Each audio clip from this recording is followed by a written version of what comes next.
है, उपराष्ट्रपति है, उप मुख्यमंत्री है, ये कार्य कर सकते हैं और ये जो करेंगे वो बिल्कुल निश्चित है कि उसको मानना ही पड़ेगा। बोलो सही है कि गलत है? अरे बोलो तो, मानना पड़ेगा। अध्यक्ष कहीं चले गया तो उपाध्यक्ष जो काम करेगा तो अध्यक्ष बाद में आ भी जाएगा तो उपाध्यक्ष की बात को मानना पड़ेगा।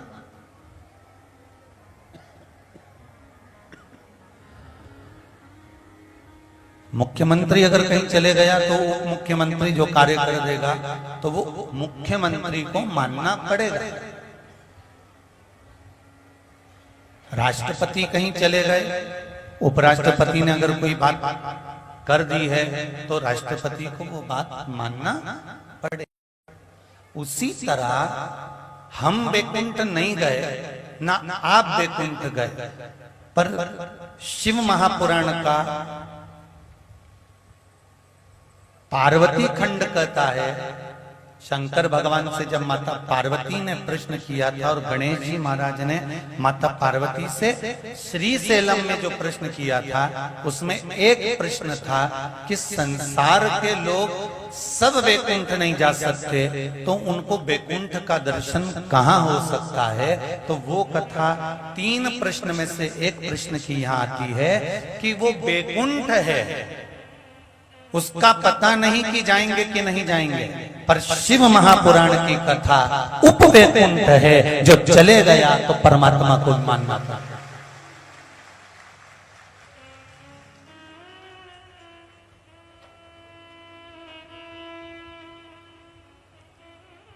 अब आज आप लोग जो भी कथा सुन रहे हो ना, तो आपसे कोई पूछे कहां गए तो कहना वैकुंठ घूमने गए थे।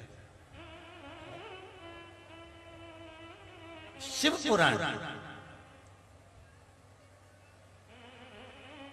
ये सत्संग, ये भजन, ये कीर्तन, ये स्मरण, ये कथा, ये शिव पुराण का जो रस तत्व है, ये वैकुंठ का ही एक रोल है।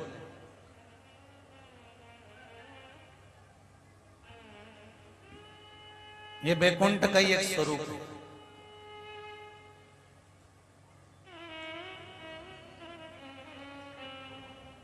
और ये अगर वैकुंठ का एक स्वरूप है तो जो शिव महापुराण में जाकर बैठ जाता है, शंकर की कथा में डूब जाता है, समझ लेना कि अब अपने को वैकुंठ मिले चाहे नहीं मिले, हमने वैकुंठ का दर्शन मृत्यु लोक में कर लिया,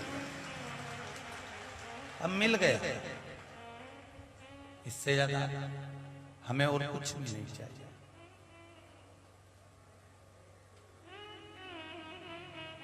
कौन देखा वैकुंठ को? वैकुंठ में अच्छा कुछ मिलेगा नहीं मिलेगा ये किसने देखा?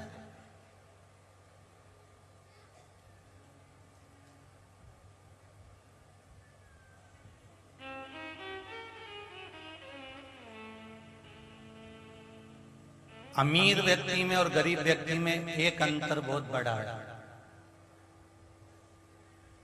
सुन लेना जीजियो जरा सावधानी से।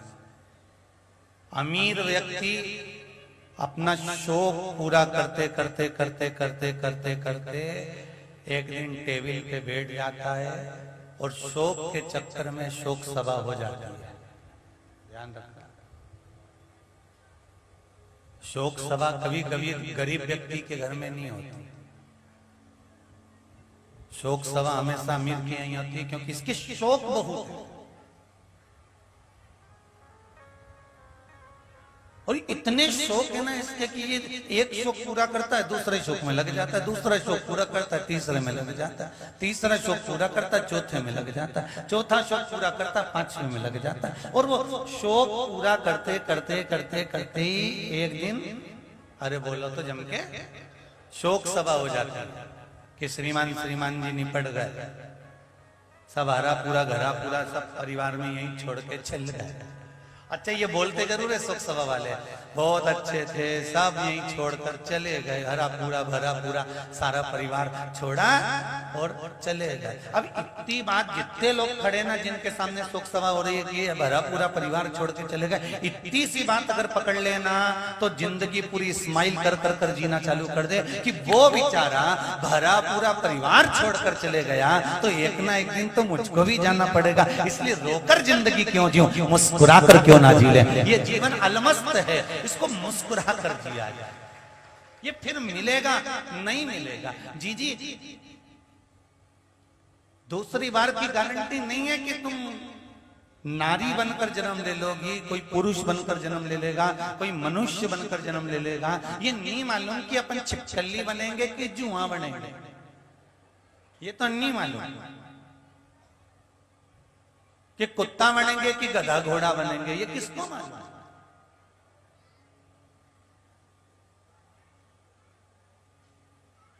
पर एक बात आज अच्छे से सुन लेना, एक बात आज मालूम पड़ गई, वो भी शिव महापुराण के पार्वती खंड में से पढ़ने को मिल गई। आज बहुत दिनों के बाद वो कथा ढूंढ रहे थे तो मिली, इसलिए आप लोग सोच रहे होंगे कि गुरुजी ने पहले दिन कथा में पार्वती और गणेश जी के 3 प्रश्न चालू करे थे, तो 2 प्रश्न तक पहुंच गए थे, तीसरा कहां गायब कर गए थे। हम खुद ढूंढने में लगे थे कि वो तीसरा प्रश्न कौन सा था, हम भी तो ढूंढे।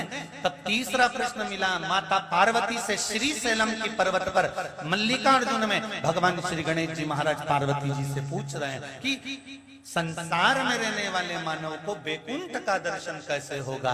जब ये पुण्य करेगा तब ये बैकुंठ जा पाएगा, और अगर पुण्य नहीं करेगा तो ये नरक जाएगा। तो इसको कम से कम कुछ नहीं तो बैकुंठ का दर्शन तो होना चाहिए। तो माता पार्वती जी ने गणेश जी से कहा कि जो एक बार शिव महापुराण के पंडाल के अंदर बैठकर शंकर की कथा को दिल से श्रवण कर लेता है, वो उप बैकुंठ में जाकर बैठ जाता है। तो अब बैकुंठ मिले चाहे नहीं मिले, उप बैकुंठ अपने को मिल गया है, अब मिल गया उप बैकुंठ।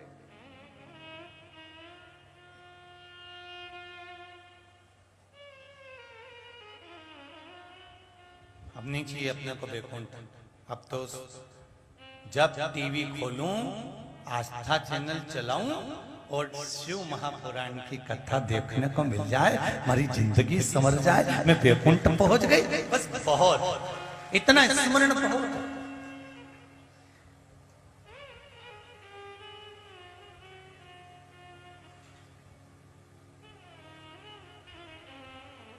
मोबाइल खोला, मोबाइल पर देख लिया, टीवी खोली, टीवी पर देख लिया, बस शिव की कथा उसका स्मरण मिल जाए।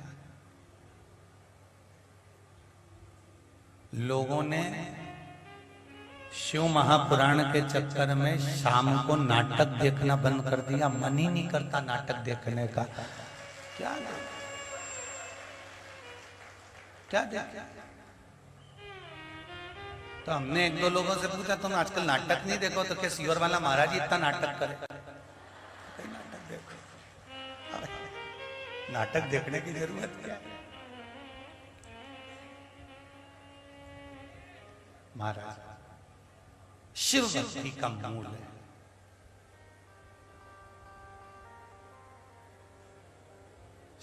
और ये मिला है ये बैकुंठ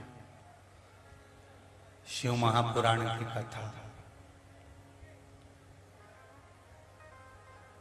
बहुत मुश्किल से मिलती, बहुत मुश्किल से।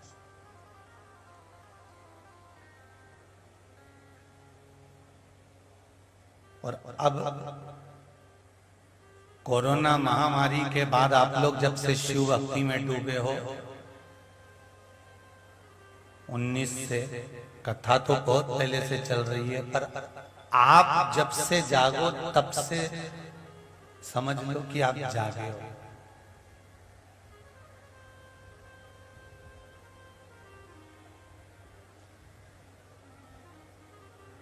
जब ज्ञात हुआ तब जान जाओ कि बैकुंठ कहीं दूर नहीं है, हम उप बैकुंठ में पहुंचे हैं। शंकर की कथा श्रवण करने के लिए पहुंचे हैं। और ये केवल शिव की कथा का स्थल नहीं है, ये तो बैकुंठ का एक स्थान है जहां पर हम कथा को सुन लेंगे तो ऊपर वाला भी सिग्नेचर कर देगा कि इसने शिव पुराण सुनी है तो ये बैकुंठ जाने का अधिकारी है। इसको बैकुंठ जाना है, ये अधिकारी बन चुका है, इसको जरूरत है।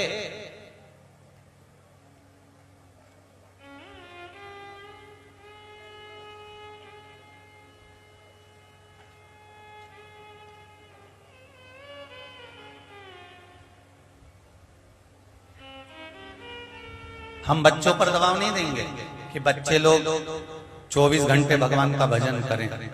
हम युवान बहन भाई को भी ये नहीं कहेंगे कि तुम 24 घंटा भजन करो।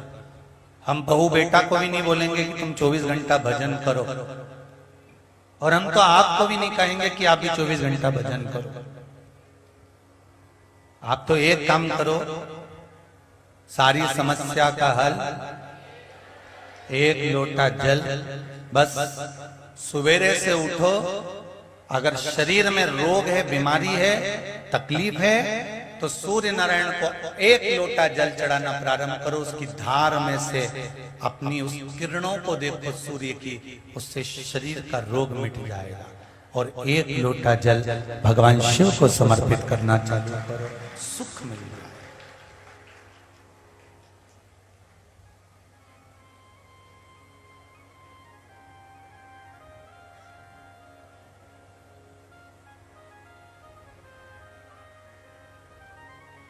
हम परमात्मा को जिस दिन पहचानना चालू कर दिए उस दिन सुख का अनुभव अपने आप हो जाएगा।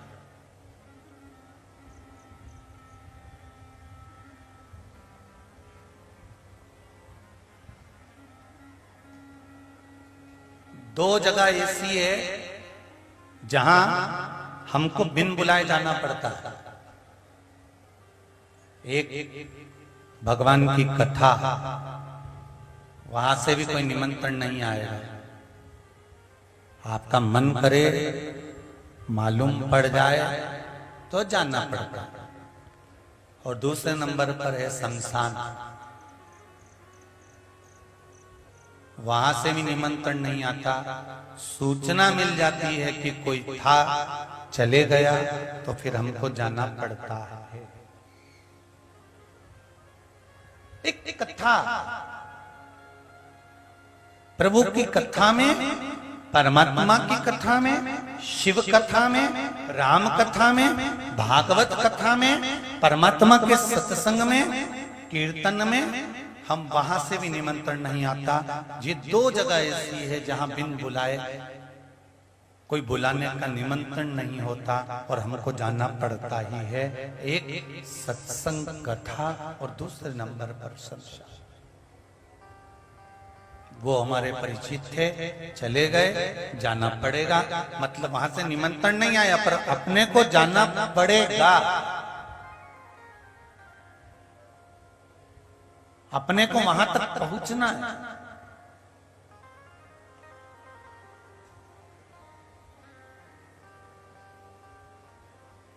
और जो जाए बस एक अनुभव कर कर जाना कि अहंकार की गगरी को थोड़ा सा नीचे जमीन पे रखकर चले जाना, नहीं तो ये अहंकार झलकता है।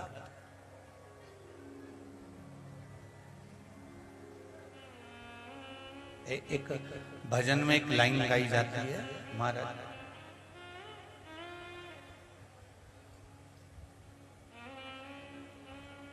धीरे धीरे चलूं तो कमर मोरी लचके, धीरे धीरे चलूं तो कमर मोरी लचके, झटपट चलूं तो झलकाए गगरी, दूर नागरी बड़ी दूर लगी।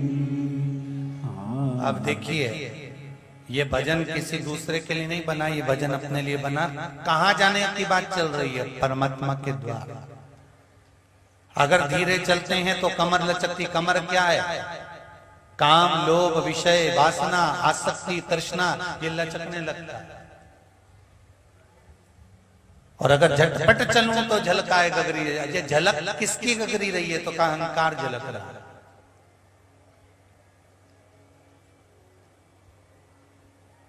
तो फिर किसी संत ने कहा करना क्या है? धीरे चल नहीं सकते, कमर लचकेगी, तेज चल नहीं सकते, अहंकार झलकेगा। करना क्या है? तो कहा कुछ मत करो, जहां हो वहीं रह।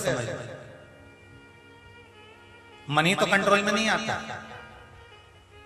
सनातन हिंदू धर्म के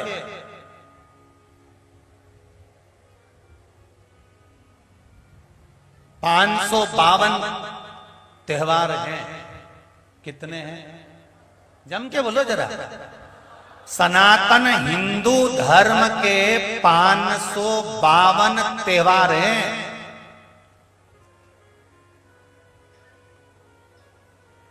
अब ये मन देखिए, जब सनातन हिंदू धर्म के 552 त्योहार हैं, तो फिर इतने सारे अपने खुद के त्योहार पड़े हैं, तो दूसरे के त्योहार मनाने के लिए 31 का इंतजार काहे को करते हो?